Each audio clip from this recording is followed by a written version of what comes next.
नमस्कार, वार्ता चैनल में मैं शालीमार जायसवाल आपका स्वागत करती हूँ।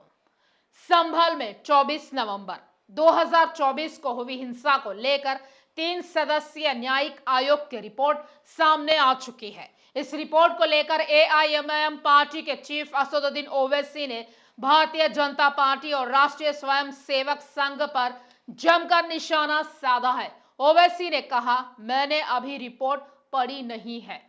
संभल बीजेपी और आरएसएस के निशाने पर है। इंसाफ की लड़ाई कोर्ट में लड़ी जा रही है। कोर्ट से उम्मीद है, हमें इंसाफ की उम्मीद बीजेपी, पीएम मोदी और सीएम योगी से बिल्कुल नहीं है। संभल में जो कुछ हो रहा है, लोगों की वहां पर पुलिस फायरिंग में हत्या हुई है। जाहिर है रिपोर्ट क्या आएगी, कौन से रिपोर्ट में क्या निकलेगा, हमको मालूम है।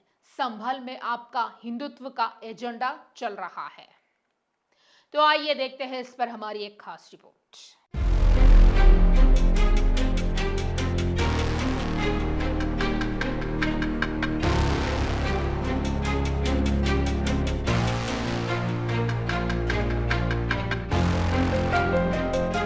सूत्रों की एक रिपोर्ट के मुताबिक असदुद्दीन ओवैसी ने कहा, संभल भाजपा आरएसएस के निशाने पर है।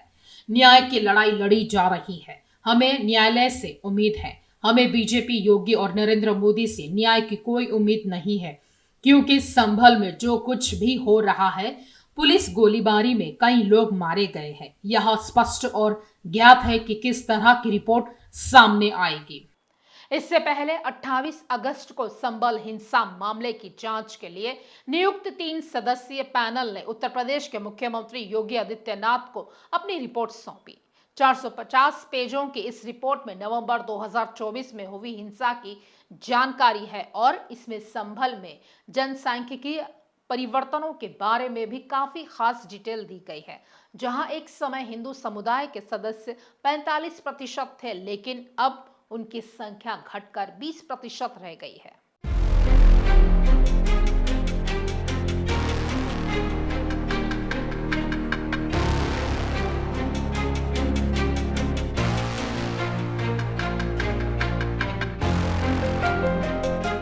ओवैसी ने कहा, रिपोर्ट में क्या है?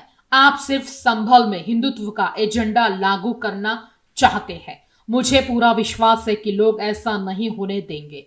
रिपोर्ट के अनुसार आजादी के समय संभल नगर पालिका क्षेत्र में 55% आबादी मुस्लिम और 45% हिंदू थी।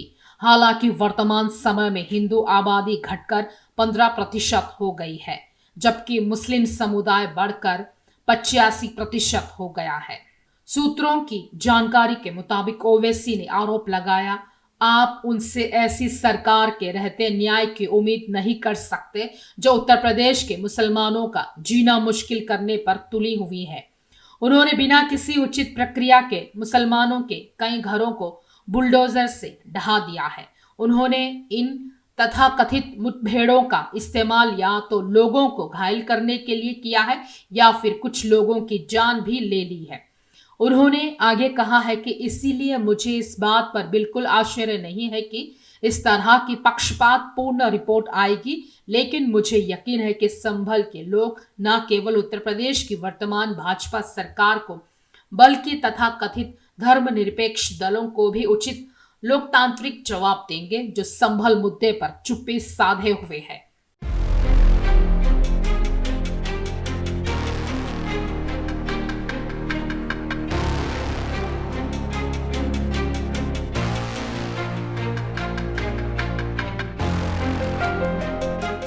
खास खबरों के लिए हमारे साथ बने रहिए।